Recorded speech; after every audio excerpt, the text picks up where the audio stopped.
Ghost. Somebody called out for Patty, a small voice. A little girl came running towards us. So yeah, Ghost. Ghost, right? Patty said, standing up. Yeah, that's why Lou acts like that. Trust me, I know. I used to go to school with him. He was picked on crazy until he started running track. Matter of fact, kids used to call him Ghost, Patty explained. The little girl had finally reached us. She threw her arms around Patty and squeezed tight. Ghost, this is my baby sister, Madison. Madison looked at me. Hey, Madison, I said. She did a weird wave, just jabbed her arm up and snapped down real quick. Then she buried her face in Patty's stomach. She was probably freaked out by my name. Okay, let's go, Patty said, looking over at the white woman. Mom Lee's waiting for us. Then she looked at me and said, and before you start wondering if I'm a reversed albino or something, me and Madison are adopted, so no need to be weird about it, okay? Oh, I wasn't. I stammered, trying to pretend like the whole reverse albino thing didn't pop up right in my head the second she called that white lady Mom Lee, which was obviously one of those mom nicknames like, I don't know, Ma or something. It's cool, Patty said, smiling. She picked up her bag and threw it over her shoulder. Then she bent down and lifted her sister, holding her tight to her hip, and they left. Once Patty hobbled past Coach, Sammy and his dad started walking with her. Sonny turned around awkwardly and threw his hand up in the air to me. Good job today, Ghost, he yelled. And even though I would normally think this is some kind of slick way of making fun of me, the look on Sonny's face and the way his voice sounded made me think that he really meant it. So I waved back and said, nowhere near loud enough for him to actually hear me, thanks. That left me and Coach. And when we got to his cab, I tossed my backpack on the floor in the back, slammed the door, and lay down on the sticky leather.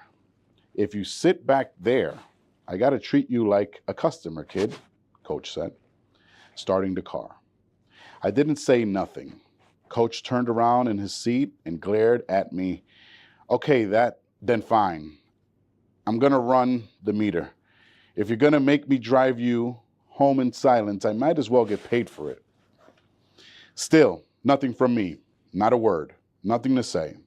All I can think about is how stupid it felt to crash and burn on the track like that on my first real day of practice, and how Brandon Simmons would have laughed me off the planet if he was there to see that, and how I had finally beaten him up for talking smack about me and would have done it again, and how Patty said Lou was albino, and how she was a white mother and ladders were the most. 3, 4, 3, 2, 1, 1, 2, 3, 4, and the water bottles, and how I didn't know any of this, and how come everybody's shoes were so good, especially Lou's and Patty's, and probably Usain Bolt's. I swear I almost broke my nose, kid. I mean, I just clipped the hurdle and dove face first into the ground. Despite his riding in silence comment, Coach was blathering on, probably telling me a story, but I really wasn't really listening. He continued, so I know what it's like to be embarrassed in front of your teammates. Trust me, tomorrow, nobody will even remember. I heard that part, that tomorrow nobody would remember. And I'm not sure if I believed it or not, but I knew what I could do to help the situation. In addition to the ladders, water bottles, white parents, albino thinking, I also thought myself up a plan. When we pulled up to the front of the house, Coach put the car in park. $20, he said, trying to lighten the situation. Coach, nah, don't try to dash on me, he insisted. You done already robbed me for half a day's pay. But I paid you back already with all the sprinting I gave you earlier, I groaned. Coach did a double take. Oh, you thought that was for me? He pressed a finger to his chest. I shook my head and unlocked the door. After I got out, Coach rolled down the window. The car slowly drifted forward. Remember what I said, Ghost. He accelerated slightly. Tomorrow, it won't matter. It'll be a new day, a new chance. When I got inside my house, I didn't waste no time.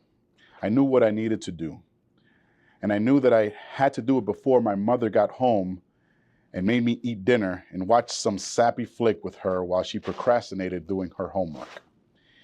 See, besides working in a hospital cafeteria, she was also taking online classes. There were also textbooks in that big purse, trying to get her nursing degree. She always says she can't wait to one day trade that serving spoon for a stethoscope, and this house for a new one, not in glass manner. But she hated homework. I guess I get that from her.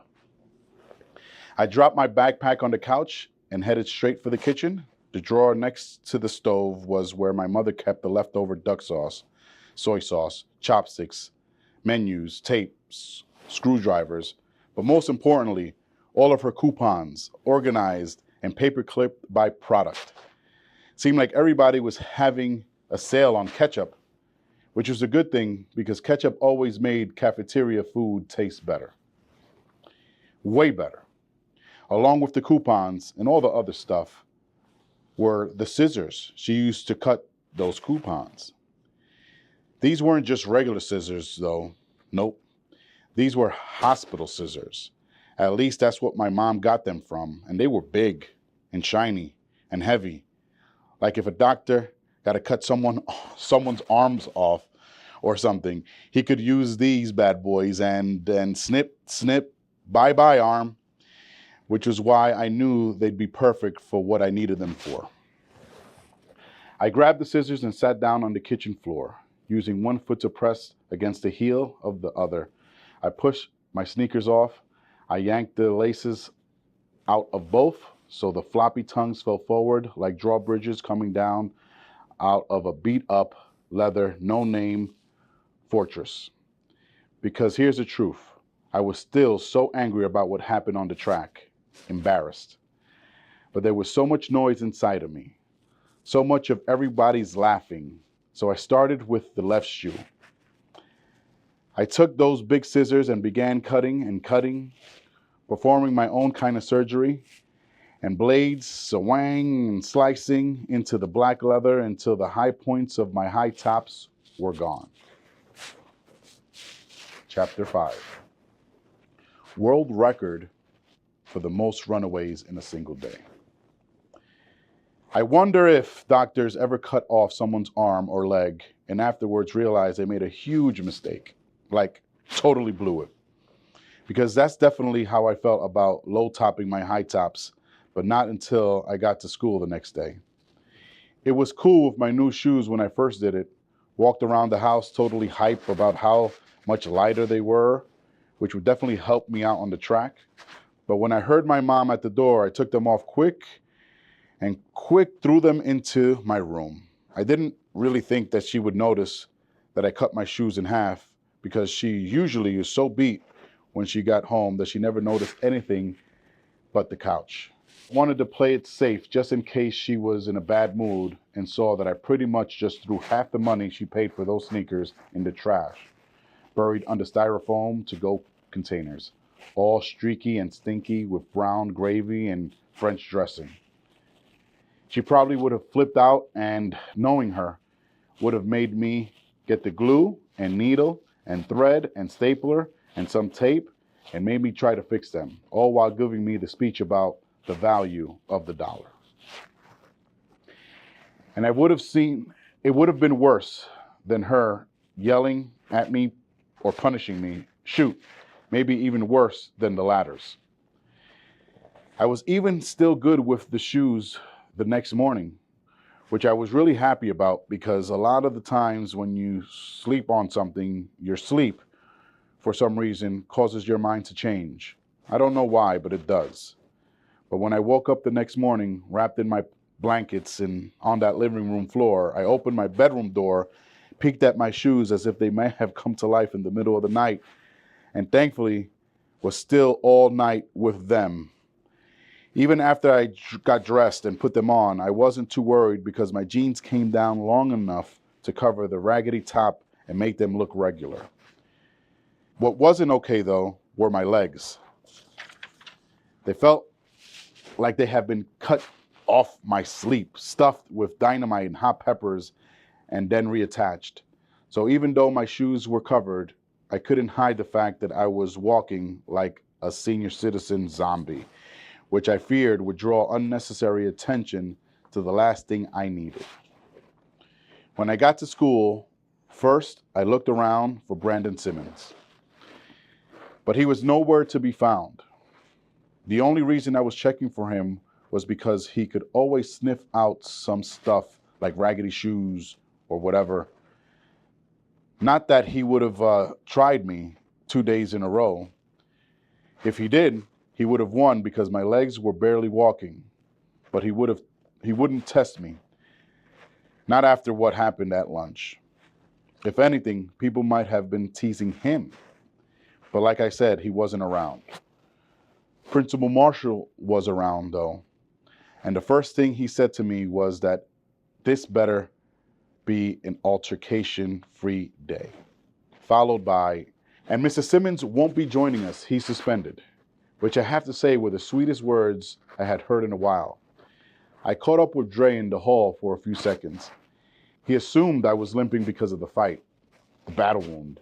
He was telling me how everyone was talking about how I mopped Brandon, even the people who got chocolates splashed all over them. Bro, you're like a hero, he said. Like you could run for class president right now and win if you were into all that stuff. He threw his arm around me. Picture that. President Crenshaw. Whatever, man. I slipped from under his arm, laughing to keep from wincing. I couldn't believe that I was hearing me, Ghost, a hero, until social studies. I really wasn't in the mood to learn about Alexander the Great, even though I did like the fact that he was called the Great. But when I was even less in the mood for sitting in front of Shamika Wilson. Shamika was big, like huge. She had to be almost 6 feet tall in the 7th grade, and she had a birthmark that covered half her light-skinned face in dark brown, like a comic book bad guy or something. But Shamika wasn't a mean girl. She was actually kind of cool. The only problem with her was that she was super silly, and she had a laugh as big as her body. But it was a real laugh. The kind that made her bend over, the kind that Coach was faking when I first met him. So when I sat down in front of her and bumped her desk, knocking some of her pencils on the floor, Shamika leaned over to pick it up, noticing my new and improved sneakers. And then came the thunder. It came out of nowhere. And once she starts laughing, Shamika can't stop. And the worst part is that she can sort of pass her laugh around the room to everybody just because the sound of it is so outrageous. So if she laughs, everybody laughs. Imagine the sound of a car makes when it's trying to start, but it can't. Now speed that sound up and crank the volume high enough to blow out the windows in heaven. That's Shamika's laugh. What's so funny, Shamika?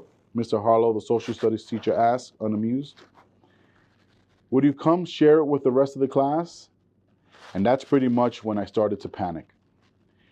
When I had the doctor moment I was talking about. When they cut someone's arm off and realized it was a bad idea. My shoes equal to that arm. And now Mr. Harlow was basically asking to see my surgical screw up. Oh, no, please, Shamika. Don't share it with the class. Don't share it with the class. Shamika couldn't get herself together long enough to even speak. So instead she pointed at my feet, and that's all it took for like 60 other eyeballs, including Mr. Hollow's, to laser beam me and my sneakers. I tried to cross my legs, then stuck my feet further under the seat, then pulled my pants leg down, but then my butt was out. There was nowhere to hide. In the next few seconds, with the whole class howling, felt like a gazillion times worse than Brandon's stupid jokes about my mom.